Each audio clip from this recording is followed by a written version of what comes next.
Hello, this is going to be a quick video on how to set up your RCON with your Qonzer server for Hell Let Loose servers for anybody who is looking to admin any of their Hell Let Loose servers. Getting started, right? We need to first get to the Qonzer server. So this will kind of be where you're going to go, Qonzer.com. And once you have your server up, you're going to have all of your cool little wizards and gizmos. Pretty much all of this, you're going to go ahead and not even need. You're going to be looking for your IP address, your RCON port, and your RCON password. Let's get started with going ahead and downloading your RCON. So to get to the RCON, you're going to go to this little website right here. Now, I do believe this RCON uh, admin tool does cost about $11 a month. I could be wrong. I'm not the one that bought it. However, this is the one that we are using. So what you're going to do is you're going to click this little download tab right here. And you're going to see it come up to your download folders. You're going to open that. Once you open that, you will assign it a file, and however your PC works or your laptop, whatever you're using, however that works, you're going to find that RCON that you just installed, and you will see something similar to this. What you're going to do is you're going to click on it, right? And somewhere down the line, like this, you're going to do extract all, which would unzip the files. Once you unzip those files, it's going to look something like this, correct? Once you do this, you can go ahead and open the RCON thingy-majigger. That's what we're going to call it, the RCON thingy-majigger. Um, so this is how you open the zip file, right? We're going to do File Explorer. I mean, there's different ways to do that. However, I've already done it, so I'm not going to be able to show you guys here this time. Once you get in, one second. Let's see, we have the desktop. We have so this is what I named mine. So I can go ahead and open this and again, open this little part.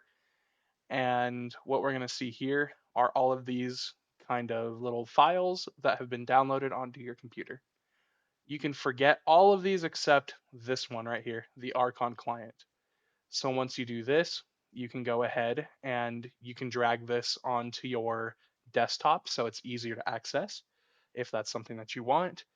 However, once you have this opened, so let's open it real quick, you are going to see this right here. So like I mentioned, right?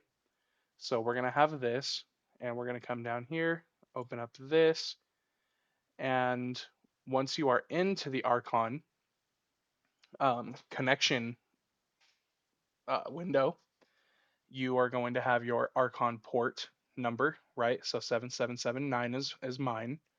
And then the RCON password. So you're just going to copy and paste this into your RCON.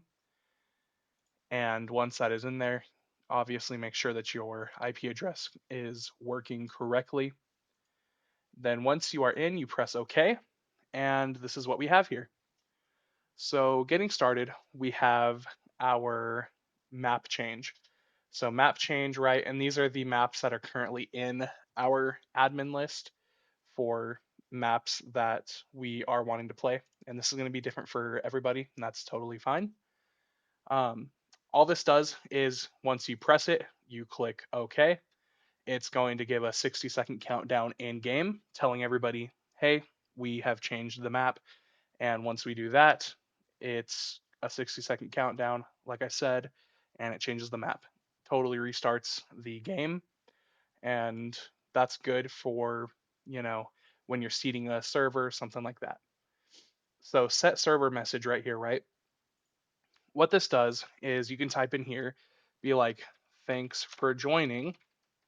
And once you do the thanks for joining, right, you press OK on it. I'm not going to because we already have it set up. However, here it is going to go ahead and set a server message for everybody that joins the server from there on out until somebody makes a new one. So if you join a server or any of your players join a server, it is going to essentially broadcast that message every time they join. When you punish somebody, right, you have people that are in the server, and right here in this little blank areas where you would see all the members that are in the server. As you can see right now, there are 0 people playing. However, when you punish somebody, it just kills them. You can give your reason, like, you know, team killing or what have you. Other than that, I mean, that's really all that's kind of useful for. Now you can do kick, player to kick. So what this is again, you're going to have your list of people that are in the server. You're going to select somebody, and then you can kick them for, again, like team killing. And then once you press OK, it will kick them, and it will show the reason on screen why they were kicked by an admin. So set kick idle time. So what this is, very straightforward. Once you kick somebody, it is how long that they cannot enter the game for again. Set high ping threshold. This is pretty much saying how high somebody's ping can be in the server before the game automatically kicks them. So you can set this to however low, however high that you want it. Other than that, that's pretty much really what it is. Nothing really more right there. Temporary ban by name. So again, drop down. This here will show you all the player list. And 1 second, so sorry. This shows you your players, and you can set, like, 2-hour ban, reason, team killing, and then you put your admin name just so people know who banned them. Um, this isn't really so important. Next off, we have the remove temporary ban. Again, whoever has been banned, you will see them here. You click it, you click their name, you hit OK, and that's unbanned. A permanent ban by name, right? Again, very similar to the temporary ban. And then you give the reason, put your name. This is a no time limit ban, so you would have to unban them, right? Right here, remove permanent ban. I do want to let you know we are not going to be going over temporary ban by Steam ID or anything with Steam ID in it, just because Steam ID, this is not set up for the console side on Hell Let Loose, so that will be for PC only. List maps in rotation. So down here, as you can see, once I have clicked list maps in rotation, this shows me all of the maps that are in the rotation. And we can add maps to the rotation, right, by coming down here to add map rotation, but we'll get to that in a moment. List current map sequence. This, again, is pretty much similar to list maps in rotation. Just kind of shows you the order in which your maps are going to be playing in. So to add map to a rotation, you click on the add map to rotation. You have all of these fun maps to pick from. So we're going to do Kursk, right? And we're going to say Kursk will come after Mortain, skirmish day. So we're going to press OK and see now when we go to list current map in sequence, we have Kursk before Mortain skirmish day, and I guess those are both the same map. So anyways, it's in the middle now. We can do remove map from rotation. So right here, we can come and remove a map. So let's do Mortain Skirmish Day 2, where you're going to remove that. We can see our list maps in rotation, and now we only have 2 in rotation. I will just want to stress this heavily. When you are removing maps from rotation, do not, I repeat, do not delete both of them or all of them in the sequence. When you do that, it will add every single map back in. All of these maps, I have made the mistake. Please do not make that, because whenever you do that, to remove them, you have to come in here, press OK. It'll take this away, and you are going to have fun for about an hour to an hour and a half, removing all the maps until you have your set list of three, four, five maps. So whatever you do, always keep one in here. So say that I don't want any of these maps, right? I'm going to come in here and I am going to go to remove map from rotation. We can have one, right? So we're going to do Kursk Warfare. I removed Kursk Warfare. Now, if I want to add map to rotation, I will do, let's say that I want Foy Warfare. Cool, that's going to be after Morton Skirmish Day. Now, say that we don't want Morton Skirmish Day. I'm going to remove the Morton Skirmish Day, so Foy Warfare will now be my first in rotation, and then we can start adding in sequence which ones we want. So once you do that, you kind of get yourself set. And like I said, again, I'm going to say it again, do not remove all of the maps from the rotation because it will just add every one of them back in there. So Core Map Shuffle, we're not going to get into that. That is just saying whether or not we are going to be map shuffling, which it will always do. Um, on to the next one, Toggle Map Shuffle. So I just turned on Map Shuffle. It is now going to shuffle the maps again, not super important. Get player info. So what this does is all of the players that are in here will be listed here. You're going to click on a player, and what that's going to give you is what team they are on, how many kills they have, how many deaths they have, and what position they're playing and in what squad. So say that I have, you know, Franklin D. Roosevelt playing on the American side. I'm going to know how many kills they have, how many deaths they have, and what squad they are, like Alpha, Bravo, Charlie Dog, those kind of similar things. Set auto balance. So setting the auto balance will pretty much make it to where you join. When you join, you will, for like every two players will go American, two players will go German, two players will go American, right? Vice versa, and so on and so forth. We keep it off because we allow people to change their teams. So sorry, my throat is so dry. We allow people to switch teams, just in case, we just try to add a little bit more variety into our games. um, let's see here. So set auto balance threshold. So again, we have it set to 2. That is the default. We haven't messed with it. That's pretty much all that is.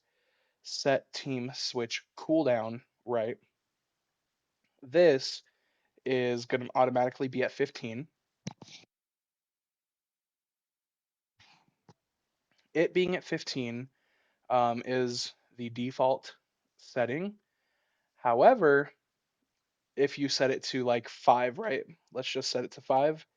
That will, I don't know why it does this, but with the RCON tool, that will make it to where players can no longer switch teams. So I recommend just always having it set to 15. Switch teams on death. So this is a fun one. So say that your buddy or one of your members is going ham and they want to switch teams but they're on a really good kill streak. You will see their name here, you'll click their name and you'll press OK. What that does is it lets them live out the rest of their life, and then after they die or once they die it just switches them teams. Alternatively, you have your switch teams now. Switch teams now will make it to where you can select a member and it will just kill them immediately and switch them teams without any delay.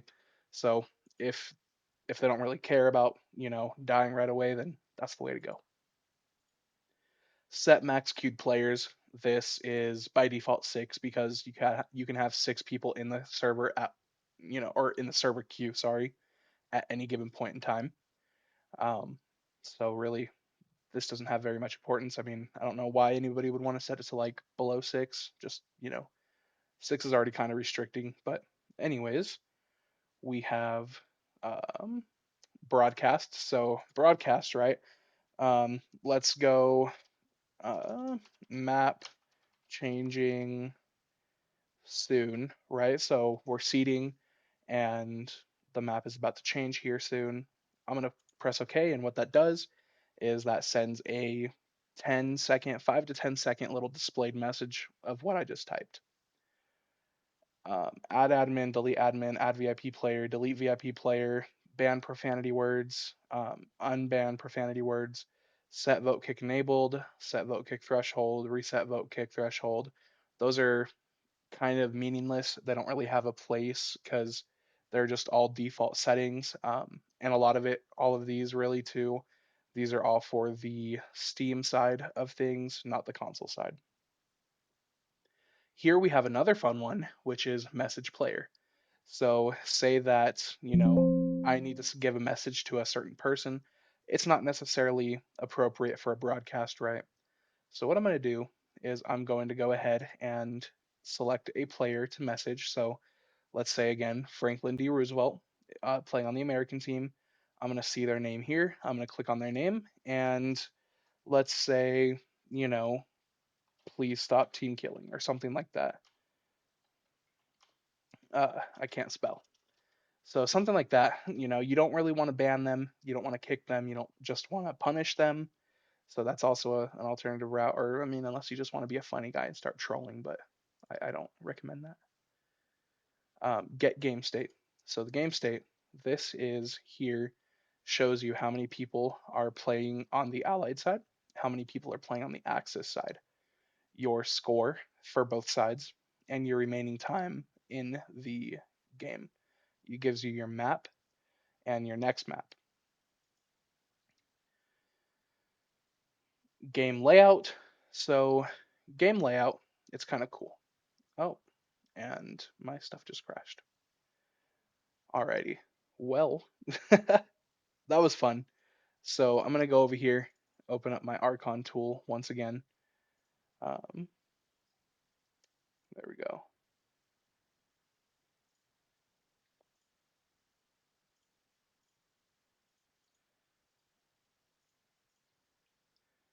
So again, your game layout, right, as we were saying, unless it just crashes every time. So what the game layout does, and that was the last one in there anyways, that was actually useful. What that does is to where you can change what your settings, or no, not your settings. So sorry. It changes what map objectives you have. So for each for each map, there's like 3 different objectives for like 5 different areas.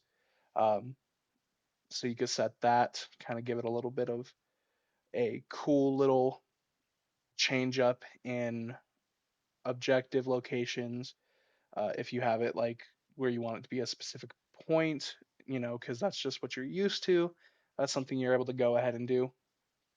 But otherwise, that pretty much sums up the entire admin process for a Hell Let Loose server. Otherwise, if there's anything else, please feel free to address it. Thank you guys.